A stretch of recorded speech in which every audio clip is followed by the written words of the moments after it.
So the first question you want to ask yourself is, of the original mythic monsters, which of those monsters are you still using in Team Wars? Because that's going to be a really good guide for the types of monsters that will carry across to the new corrupted era. To go from nothing to rank 5, 4,680 gems, totally not worth it at all. Welcome to Wubby Gaming, the place where gamers grow. Coming to you from the middle of the screen today, because that's where we have a space. So we have this era apocalypse breeding event starting in a few hours, and I've been getting a lot of questions and comments in terms of what do I think are the best monsters to breed for. So I'm going to go through a Team War tier list for monsters that are going to be the most useful moving into the new era. So there's two broad categories that I'm going to talk about. The first broad category is the team speed holders. So these are your mega taunts, anticipation monsters, revive, dodge areas, and taunts. And the second bucket are the monsters that are really going to make a difference on their own. So these are monsters that have extra turns or turn transfer, or they do like status effects or an AoE trait disable. So those are the two broad buckets. So this tier list isn't going to be the very best monsters in Team Wars right now. What it is going to be is a tier list for the monsters that will carry across to the corrupted era that are going to support your corrupted era monsters the best. For me personally, every single monster on this page are the monsters that I am considering ranking up to rank 5. And if I'm not personally considering ranking it up to rank 5, then it just has not made the cut on this list at all. Before we go into a book by book analysis, the one thing you do want to consider is actually the book rewards. And by breeding these monsters, what book rewards will you personally get from that monster? Make sure you subscribe and hit that bell button to enter giveaways, grow in monster with gems, stardust, diamond relics, race monsters, legendary wars. Let's load up and look at my book rewards as an example. So heading into the cosmic era, we'll go to the 5 stars. So I look at chapter 1 and I say to myself, the only monsters that are on my list are Bombeta, Rotten, Ignis, Kadama, and Black Feather. I don't have Thunderclong, I don't have Sluggazoid, and I don't have Heist on my list. Purely for book rewards, it's not worth getting this whole book filled up. So I go to the next one. Page 2, Hardy is on my list, and the one monster that is not on my list is Undead Mr. Beast.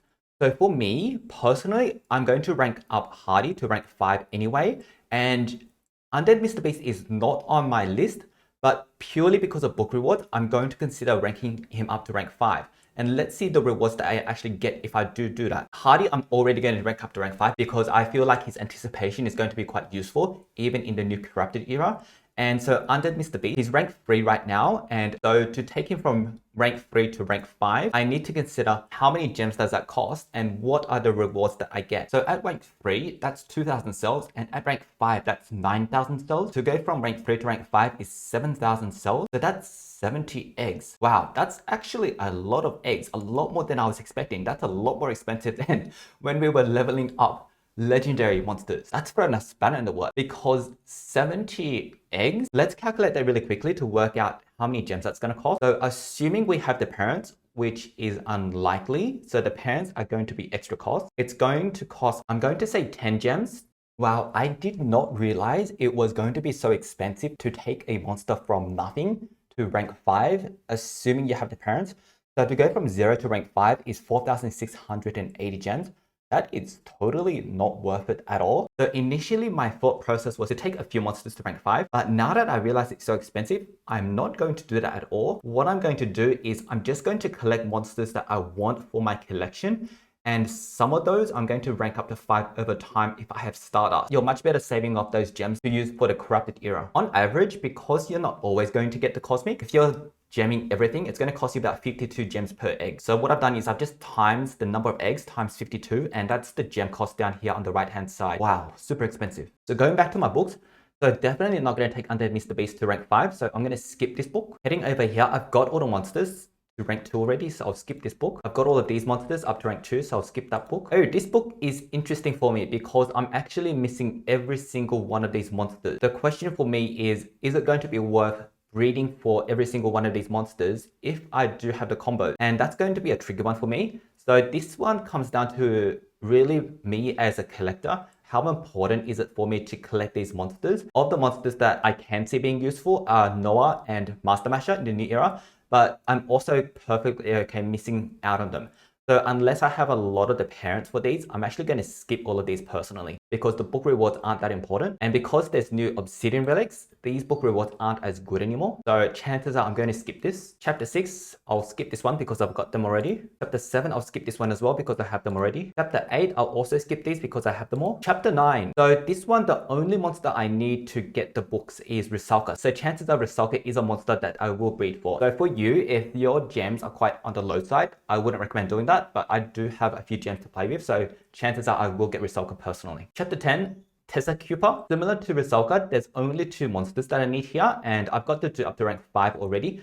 So chances are I will get Tessa Cooper as well because I can rank them up and get some pretty juicy book rewards if I want to. And chapter 11 is the same. I'm only missing 1 monster, so I will most likely get Light. So for me personally, the 3 monsters I'll likely get purely for book rewards are going to be Light, Tessa Cooper, and Rusalka. So they're on my hit list for the Apocalypse era breeding event. What's going to be best for you is going to depend on your gems and also how important collecting monsters is for you.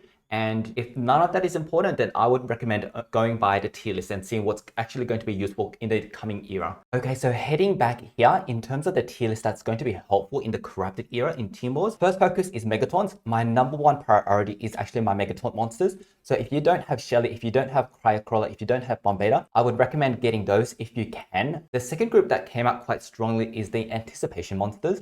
So these are useful as team speed holders because it helps stop enemy attackers. And in a team war, if you have an Anticipation monster, then what will happen to the enemy AI is they will not run the extra turn attack. So for example, in a team war against Vampira, if you're running Hardy and Vampira is on the other team, Vampira will not do her extra turn skills. The Anticipation monsters are coming quite strong through here. So these are monsters like Platypus, Hardy, Chucklemuckle. After Anticipation are monsters that can revive.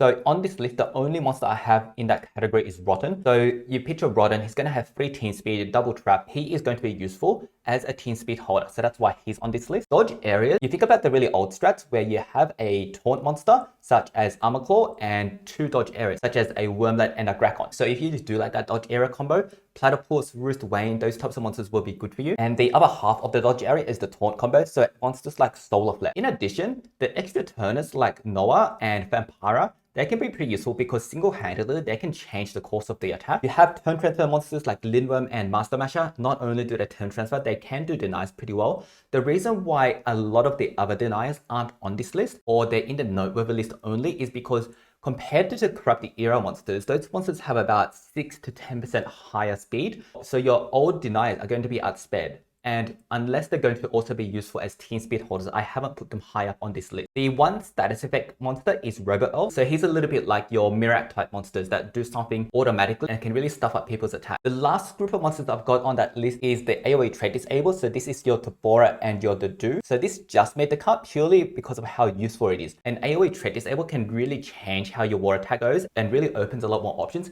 So that's why they've made the list here as well. So when I originally created this Team War tier list, I actually personally thought it was going to be a lot cheaper to take all of these monsters to rank 5. But now that I've done the calculation, I don't think it's worthwhile taking up many of these monsters to rank 5 at all. So my overriding feedback is going to be, if you're already close to taking them up to a rank that you want to take them, if you're a few breeds away from taking them from rank 2 to rank 3, because rank 3 is when they get their 3rd trait, that's one scenario where you might want to consider breeding them. The second scenario is when you're close from rank 4 to rank 5. You know, if you need 2, 3, even 10 kind of eggs to take them from rank 4 to rank 5, then you might want to consider that. And the third is if you want them purely for collection purposes or for book rewards. If you don't have the monster at all, I wouldn't consider taking them from rank 0 all the way up to rank 5 at all. I think that's going to be a complete waste of gems. That was something I was actually considering for a few of these monsters. I'm going to chuck that idea out because it's just way too expensive. So there you go. That's my tips for the Era Apocalypse event. Let me know what you're planning to do in terms of the breeding event, the monsters that you do plan to breed, and whether or not you agree with my analysis that it is kind of too expensive to go all the way from nothing to rank 5. Thank you so much for watching. Make sure to check out one of these 2 videos over here. And if you think Wubby Gaming videos will help one of your friends grow, make sure to share with them as well. And I will see you next time.